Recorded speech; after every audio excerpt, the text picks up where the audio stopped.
So just to kick some things off, as I mentioned, I'm Tracy Vichers, the executive director here at It's On Us.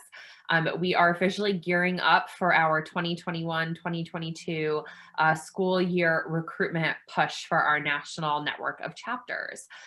For those of you who might be new to It's On Us, we were started in 2014 as a public awareness campaign of the Obama-Biden White House, with the goal of calling students, and particularly young men, into the movement to combat campus sexual assault through prevention education and large-scale culture change campaigns.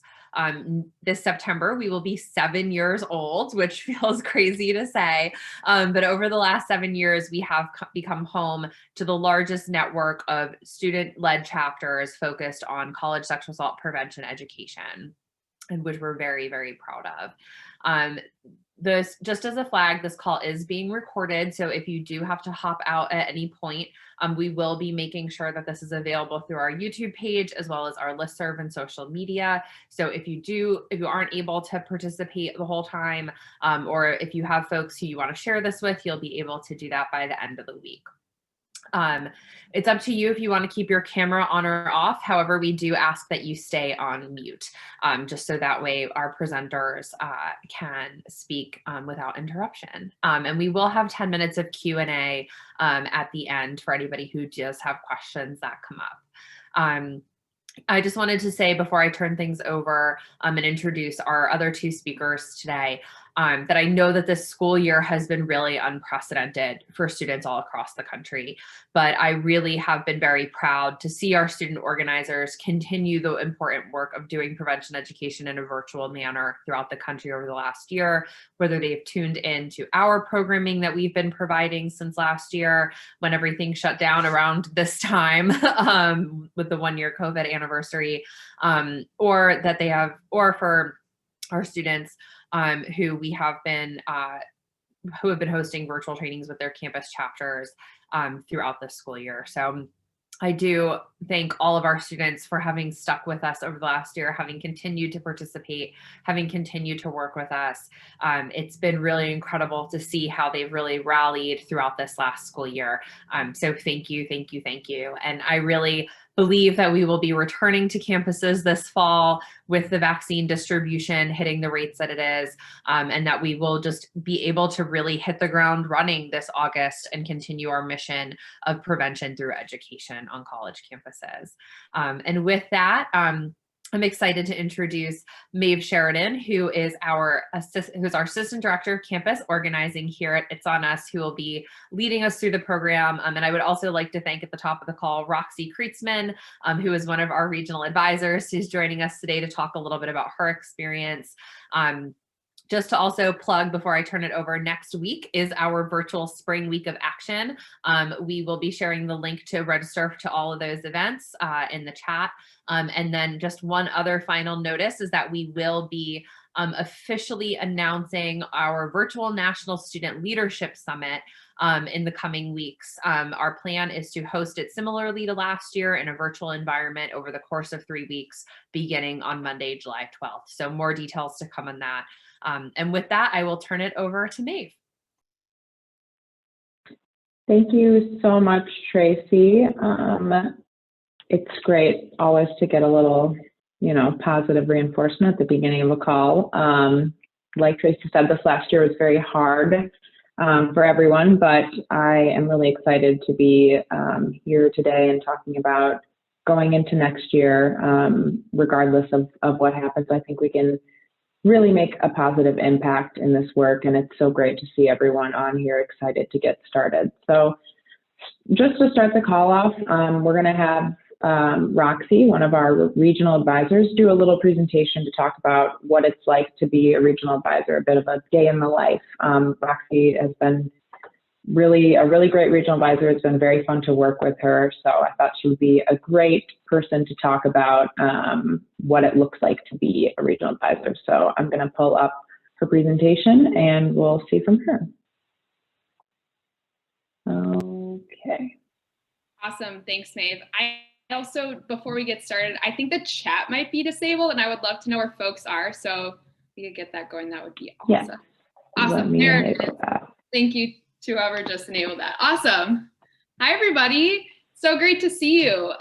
Like Maeve mentioned, I am here to talk to you today about my experience as an It's On Us regional advisor and hopefully inspire some of you to apply for the role for the 2021-2022 school year. So let's get started. Maeve, you can move us to our next slide there.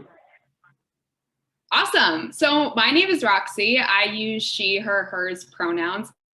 I'm a graduate student at the University of St. Thomas in Minneapolis, Minnesota. I will actually be graduating this May with a master's degree in education, which is very exciting.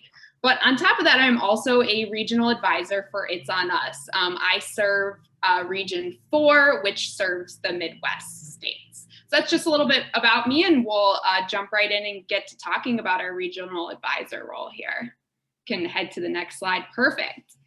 So regional advisors are current undergraduate or graduate students that serve as advisors for It's On Us campus chapters around the country and kind of as liaisons between campuses and of course the It's On Us leadership team that is on this call with us today. So there are two types of advisor positions that you can apply for. The first being a regional advisor like me. So these folks serve as organizers in specific regions and those campuses within the specific regions. And currently we have 8 geographic regions in which our regional advisors serve.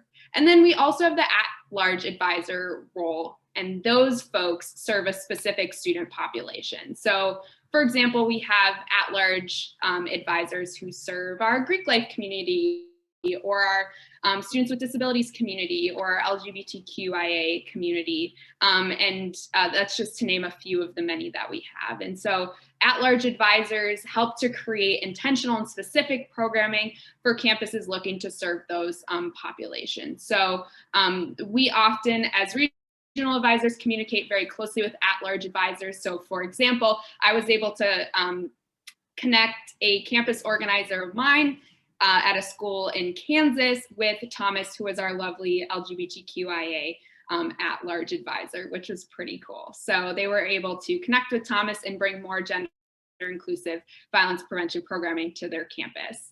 And we are always looking to expand to more institutions and student populations that we serve. So we're adding kind of those more affinity at-large advisor roles each year. Can head to the next slide. Awesome. So I wanted to touch kind of just on the responsibilities that are part of the regional advisor job description. So in a typical week, you will communicate with campus organizers in your region. You will check in with them, provide guidance, provide resources, and anything that they might need.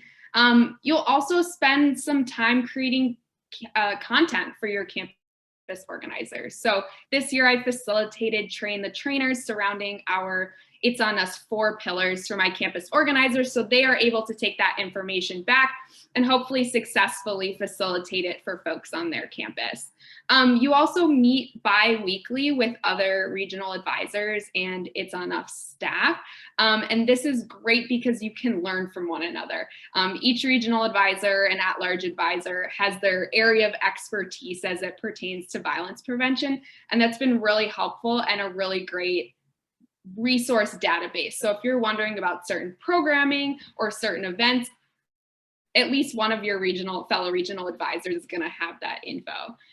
The time commitment for a regional advisor is about 10 hours per week, but I find that some weeks I spend more or less depending on the point in the semester. So for example, we have our spring week of action coming up next week. So recently I've been spending a little bit more time working on a session that I'm leading next Thursday. So really depends on the week, but 10 hours is kind of the average that we tell folks. Can head to our next slide. Awesome. So here are kind of the things I mentioned previously are like bullet points on a resume that you could add in for this role. But here are some other job perks that I like to mention. So there are numerous leadership development opportunities. So you can improve your public speaking skills by doing things like this and also leading workshops and trainings. You can also improve your communication and marketing skills as you kind of meet and collaborate with campus organizers. And you can also extend your violence prevention and advocacy network across the whole country. Regional advisors, like you saw, serve the whole country. So now I have violence prevention connections all over the country, which is pretty cool. And you can continue to follow your passions. I know all of you are on this call because violence prevention and education is something that is really important to you. So why not take those passions to the next level and apply to be a regional advisor? So at this point, we're going to talk a little bit about my experience with the application process on our next slide here.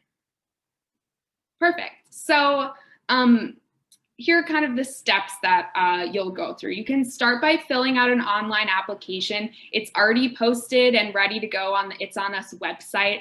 I will drop the link to that after a presentation here. But in that online application, you'll fill out some questions about yourself. You can indicate your region or at-large advisor preferences, as well as you'll film and upload a short video describing your interest in the regional advisor role. And then someone from It's On Us will reach out to you and set up kind of a virtual chat time to learn more about you and your experiences. And finally, if you're selected to be an RA, you will attend RA training with other regional advisors and learn more about It's On Us and how to be successful in that role. And so on our last slide here, just gives you a little bit more info. So that's a QR code to directly to the URL for the application. Tracy also put it in the chat. So there's a ton of information.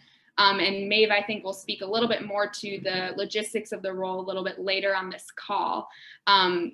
But it'll have all the information on regions, what states are in that region, as well as different at-large advisor roles that we're hoping to fill for the next year.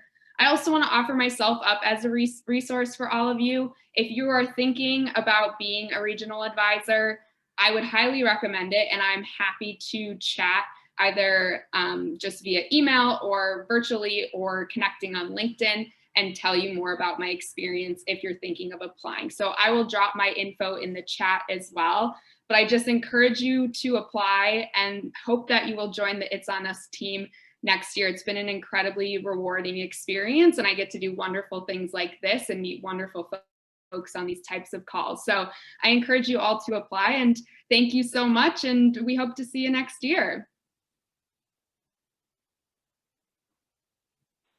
Awesome. Thank you so much, Roxy. That was perfect. I'm going to pin myself. There we go. That was awesome. Yeah, Roxy gave a really succinct and good representation of what it really is like to be a regional advisor. She also, I will note, was a regional advisor during a year that is just abnormal in every way.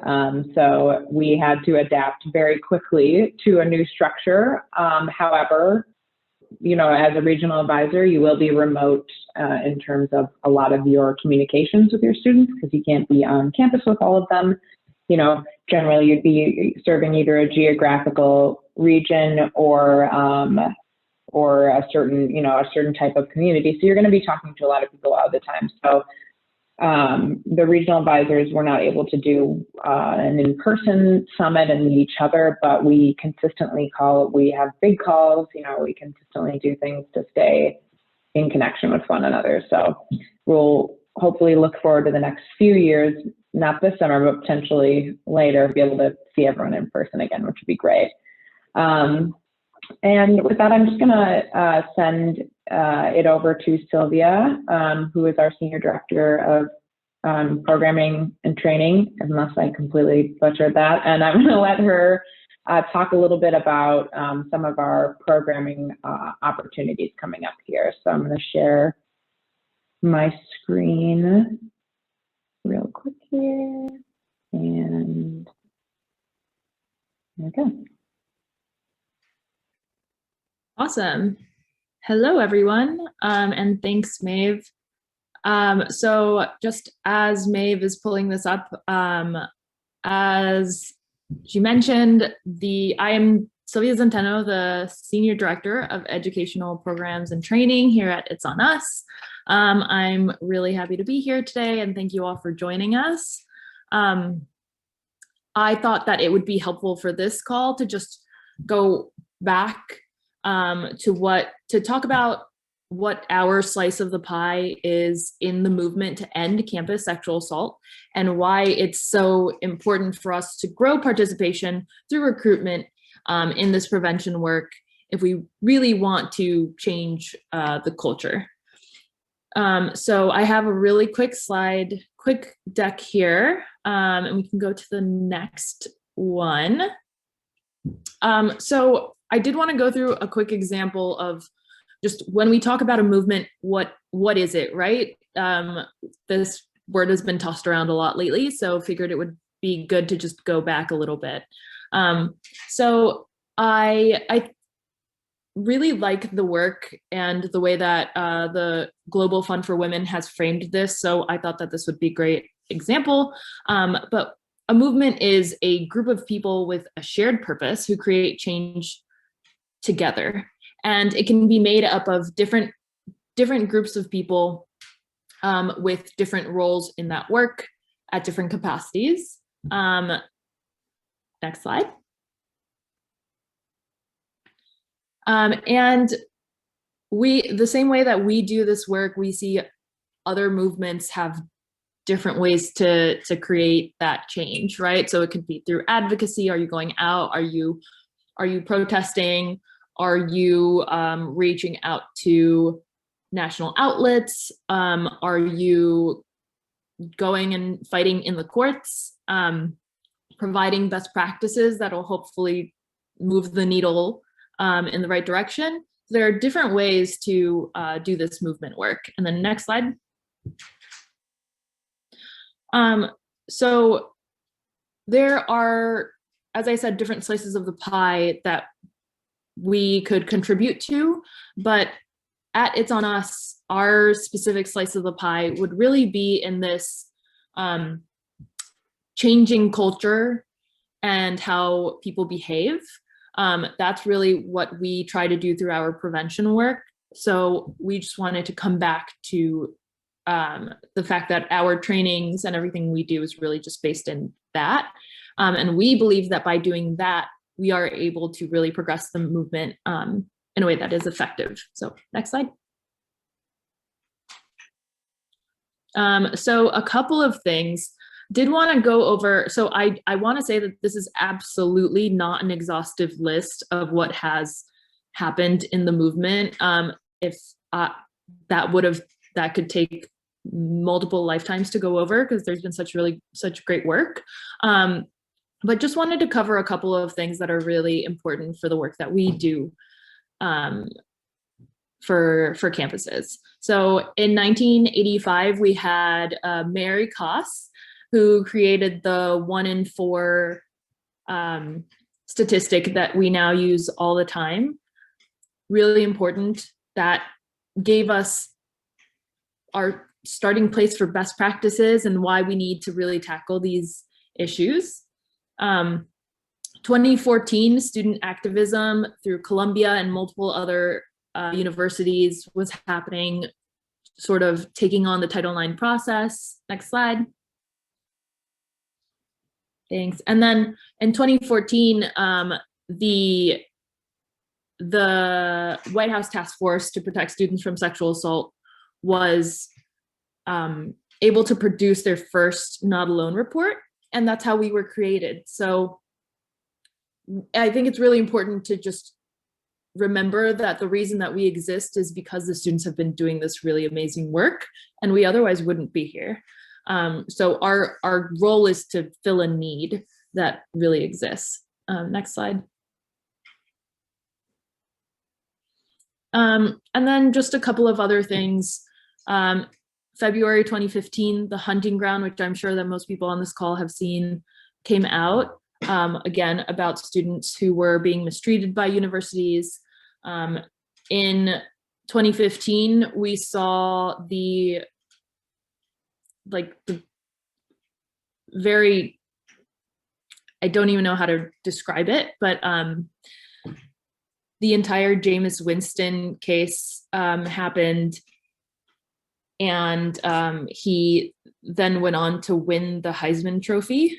Or I guess he won it before then. Either way, honestly, clearly I don't know how football works. And then in 2016, we had the Rock Turner case as well. And so next slide. A couple of big things that led to where we are now. We had the Me Too movement. DeVos rescinded the Title IX protections in 2017, leaving students confused and really firing us up. 2017, Me Too tweet from Alyssa Milano really created a huge splash on social media. And then in 2018, we had all the protests against the Supreme Court nominee, Brett Kavanaugh. And a lot of students were involved in those as well. So, and then next slide. So I thought that this was really important in framing where does it leave us right now, right? It leads us to the important question of, well, how do we grow the participant in this prevention work in order to change the culture? And our answer is through a decentralized framework. So our trainings are built to be given by us to student leaders and for them to train the next group of student leaders and so on and so forth to really have the largest amount of participation as we can. And that's really how we feel that we can change the culture. And something that I definitely want to say is that I was recently talking to a friend, and they posed this question to the group and said, well, are you really doing the work of a mass movement if your audience isn't gaining an understanding of the local implications of your vision? And so that's why it's really important for us to continue to train the trainer and train the trainer, because the work has to be given to and for local communities. It has to be given to and for students, the students who are on the ground, who are doing the work, who are experiencing these things. And so that is our hope for our prevention work. Real quick, I will say that we have a couple of projects ongoing right now, as well as some that we are hoping to take on, depending on our capacity. But we really want you to feel free to, if anyone wants to be involved in any of the development of our trainings or in our pilot projects, please reach out to us. Maeve will share our contact info for that. This year, we are about to launch a pilot program for intimate partner violence that we have been working with YSL and L'Oreal on. And then last year, we launched our online dating violence module with Tinder and some help from their Tinder U students as well. So we're hoping to really expand our projects in the area of restorative justice and really explore how to bring some national best practices into the work so that students can advocate for alternative options to justice, and so that schools can really start to explore this a little bit more. But I really just wanted to join to say that there's a lot of work that we're doing, and our goal is really just to collect as much information on what needs to be done and to try to tackle those through the different projects that we have. So if anyone wants to participate or has thoughts on ways that we can do this better, please reach out. We would love to work with you, and keep an eye out. We're going to be announcing as the projects are created, as they're launched, as the modules come out, we will keep you informed via our listserv at every step of the way. So just wanted to share that. Thank you again, everyone, and I'll send it back to Maeve.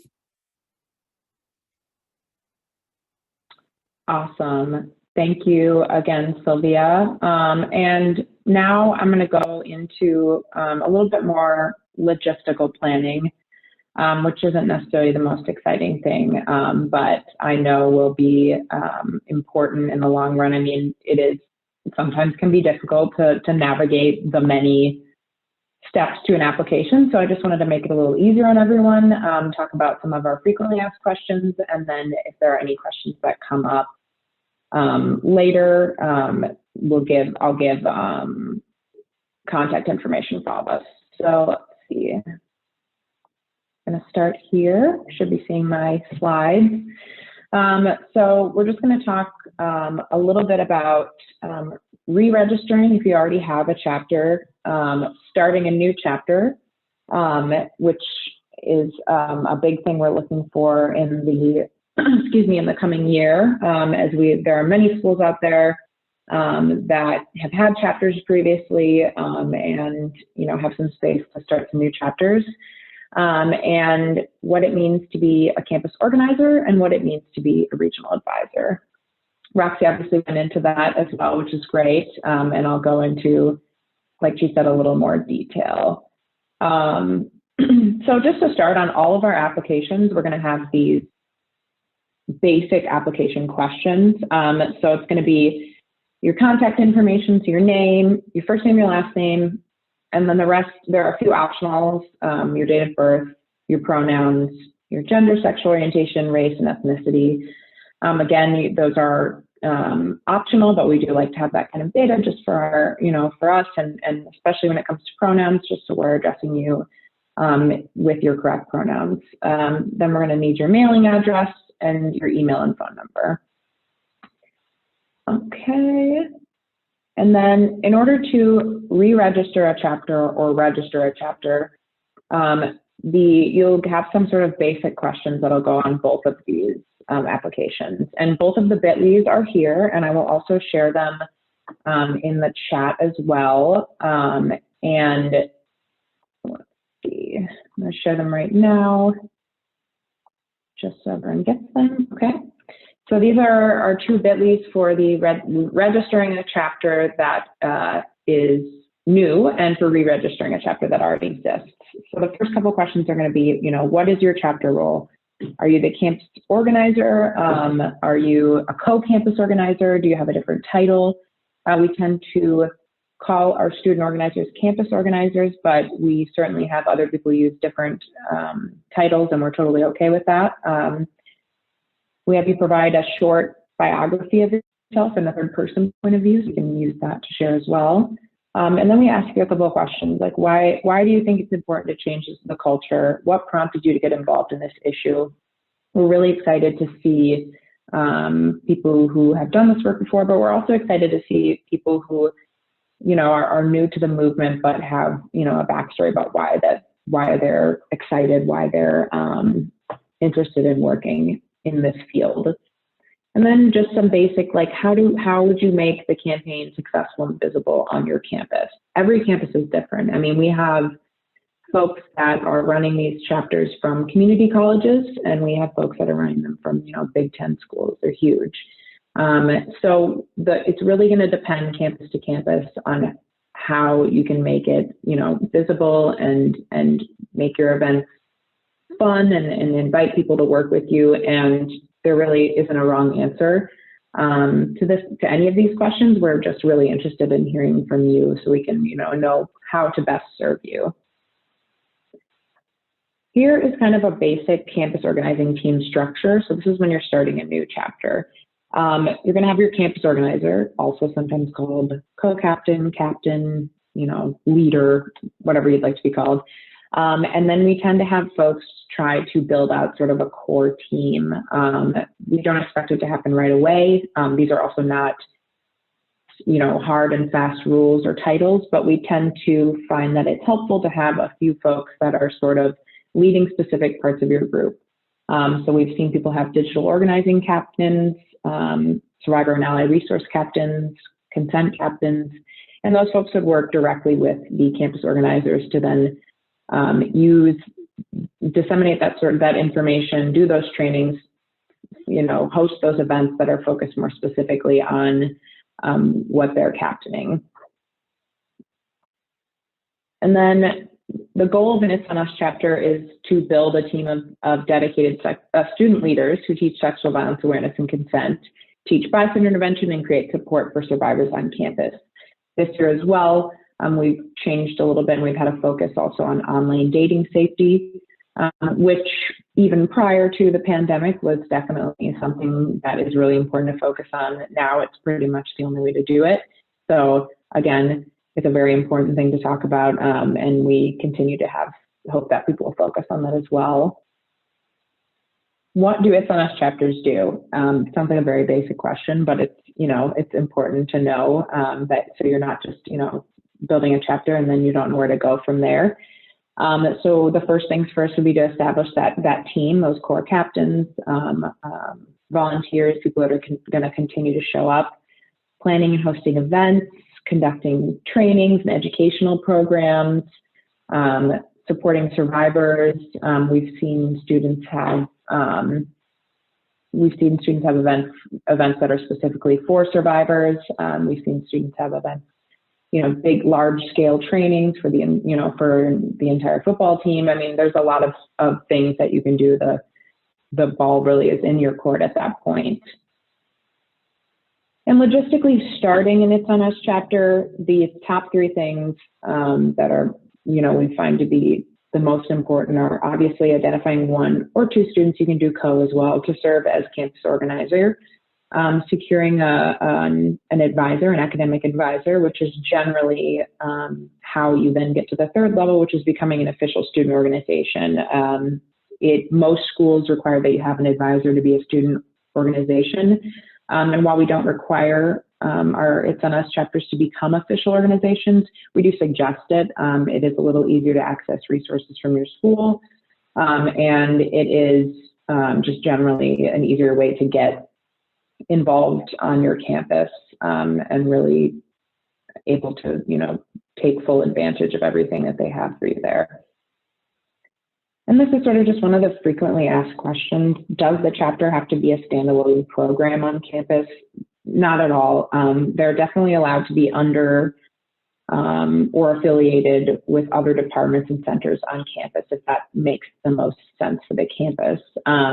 Women's centers, LGBTQ centers, any of those, as long as it makes sense for that campus. And, really we're open to talking about it. So if you think, it may be kind of a push to try to do a full-scale new chapter, just standalone, and you're interested in, okay, maybe we can loop it in with this, reach out to us. We can definitely work with you on that.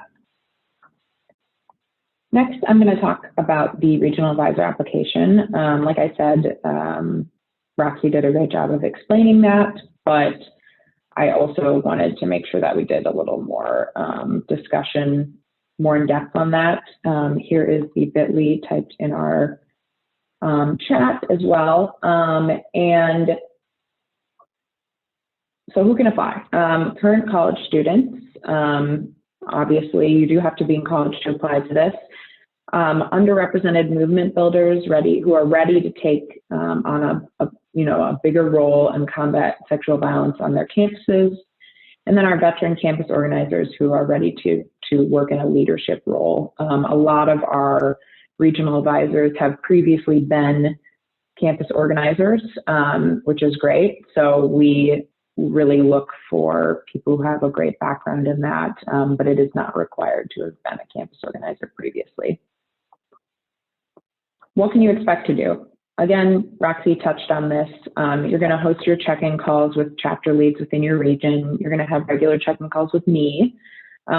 This year we've had one-on-one calls many times, but we also have tried to focus a little bit more on bringing everyone together, bi-weekly, so we can see each other's faces, so we can check in and see how everyone's doing. And just so we have a little better space for everyone to collaborate and discuss. I am the assistant director of campus organizing, but I am in no means the the person who knows best everything on organizing on your campus and organizing virtually. So it's really great to have our regional advisors work together. They come up with some really great stuff. We'll also have folks facilitate train the trainer trainings with their chapter leads, members within their region. Roxy said she's done that before. I know many of our other regional advisors have done that as well, and that's a really great baseline for our, using our educational tools. So then those campus leads can go ahead and do those trainings specifically with students across their campuses. And then we'll have, regional advisors will sometimes assist with events and program planning, logistics, execution. This would be a great example of it. Roxy coming on here and doing this. Next week during the Spring Week of Action, we have a myriad of our regional advisors doing presentations throughout the week on topics of their choice, Roxy included. And there really are, openings for other opportunities. This is not, a full list of all the things that you can do and will do as a regional advisor, but this is sort of that base level tasks that you're going to be looking for. The questions that are going to be asked on the regional advisor application that are beyond those basic, demographic questions are going to be, why are you interested in being a regional advisor? That same question of why do you think it's important and how would you make the campaign successful and visible on your campus? We also ask that you do a short video where you talk about why you would be a good fit for the regional advisor position. And, just go a little more extensively in trying to really learn about you. The difference between applying to be a campus organizer and applying to be a regional advisor is that we do interview regional advisors one-on-one. So when it is, when we're closing in on the summer, we will start those interviews to try to get folks settled in before we go directly into our summit. As Tracy said, that will kick off on July 12th. And we want to make sure that our regional advisors are ready to do sort of some hands-on work and also meet each other and meet all the campus organizers that they're going to be working with. And then our goals for the upcoming recruitment season, we are looking to, really diversify our student organizer team. We have a lot of amazing campus organizers representing a lot of amazing different schools.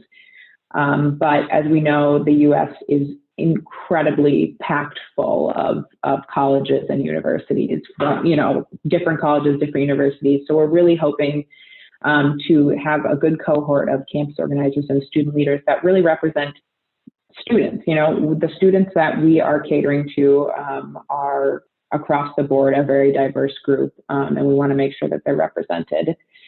Our regional advisors are going to be focused specifically geographically in 8 regions, and then 9, including Puerto Rico and Guam and other territories that we have yet to have a geographical regional advisor for that specifically, but we are always open and looking for that.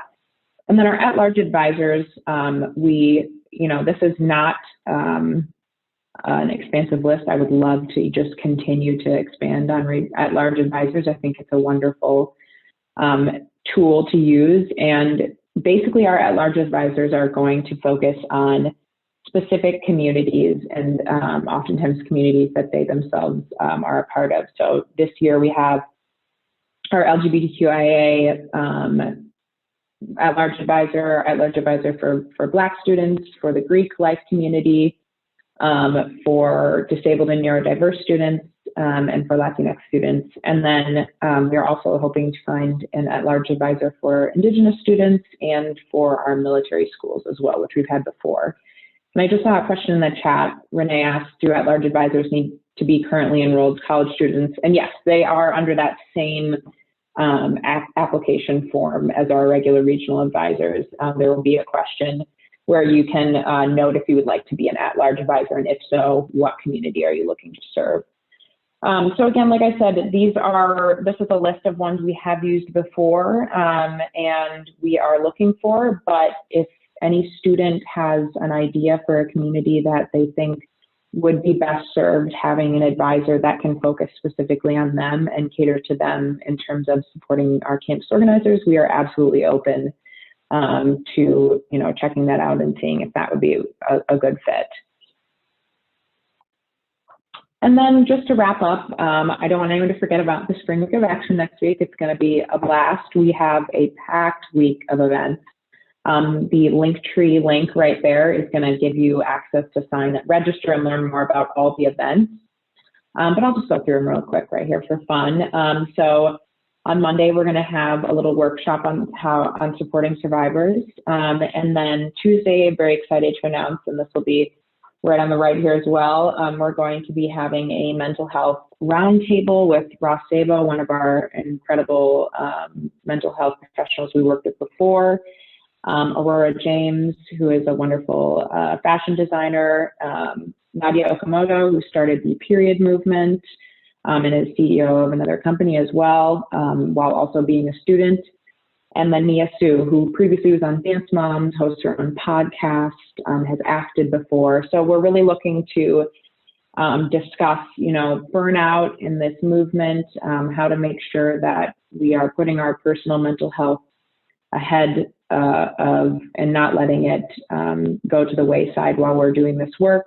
And we also will feature It's on Us student leader as well in that roundtable to discuss a little specifically about how they themselves have been keeping their mental health front and center while doing It's on Us work.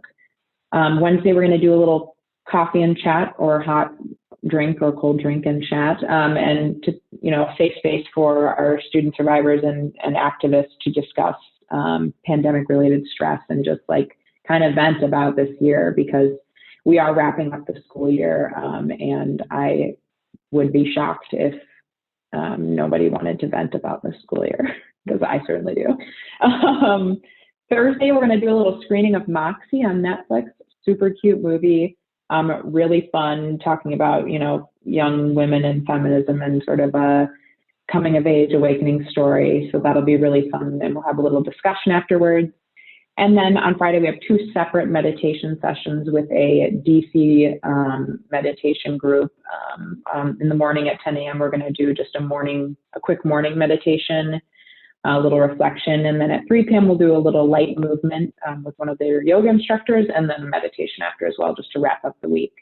I don't have it on this particular screen, but when you go to that link tree, you'll see all the options for our regional advisors' presentations as well. And those range from incorporating intersex and asexual individuals in the movement, to prevention of non-consensual pornography, to Title IX and accessibility. So they're really expansive. There's a ton of different events that are going to be going on all week. So I suggest you use our link tree and sign up for as many as you can and want to, and it'll be a really fun week and a good way to kick off Sexual Assault Awareness Month, which is April. All right. This is our final slide. I'll say thank you all for joining. My email, Maeve@Civic Nation, is right there. Sylvia's is right below it. Sylvia is Sylvia at Civic Nation. That's going to be if you need to talk to her about programming. If you're interested in working with her, reach out to her. And then it's on us.org/our campus organizing programs is going to be where you can find all those, some of those frequently asked questions, applications, that kind of thing. So at this point, I kind of want to open it up for questions. You can drop them in the chat if you'd like. And you also are welcome to unmute if you're interested and ask the question as well. I did see in the chat that someone asked if you would accept an at-large role from someone not in the U.S. I will say that that's probably going to be a case-by-case basis. It depends on if you are coming here from, if you're talking to me from Canada, or if you're talking to me from, Italy. There's going to be obviously a little bit of a disconnect there. But we could certainly at least discuss, if we're thinking North America, Canada, anywhere in North America, we certainly can at least discuss the possibility of doing that. So you are definitely welcome to apply. Are there any other questions off the top of anyone's head? Otherwise, you're welcome to email me or Sylvia following up with questions. At pretty much at any time, I will be available throughout this application process to make sure that everyone is getting their questions answered, and you all are, smoothly able to get involved in It's on Us. Yes, Marnie. Marnie asked if there is a public list of existing chapters on the website. And yes, under that campus organizing program link, the one that I most recently sent, let's see if I can pull it up on my screen to show you all. There we go. Let's see if I can make, there we go. So when you go over here and you look at your campus organizing program drop-down menu, it's gonna say find a chapter. And you're going to be able to find all of our chapters here that are registered at the moment. And we will update those as folks re-register and register, so you're able to connect with them and their campus organizers and work together. I'm going to stop sharing just for a moment, just so I can show you my face. Perfect. Yeah, great question. Our website does have a lot of really great just resources in general. We do have all of our workshop materials, our educational tools, our videos are connected there. We also have, our support, access to support resources and links also to take our pledge, how to get involved in your state and federal resources, that kind of thing. So our website, which is itsonus.org, is always a good place to start. Are there any other questions? Okay, awesome. Well, I'm just gonna let you have 8 minutes left of your day. And again, if anyone else has any questions following up, please let me know. You can email me at maeve@civicnation.org at any time. And I am really excited to hopefully be working with you all in the future. Thank you again to Roxy for jumping on and talking about being a regional advisor, the wonderful Tracy Vichers for being a great executive director and an all-around person, and for Sylvia Centeno as well for giving us a little insight into some of our programming opportunities and, always creating these great new tools for us to use. So let's head into our 2021-2022 academic year with hope for the future. Thank you, everyone.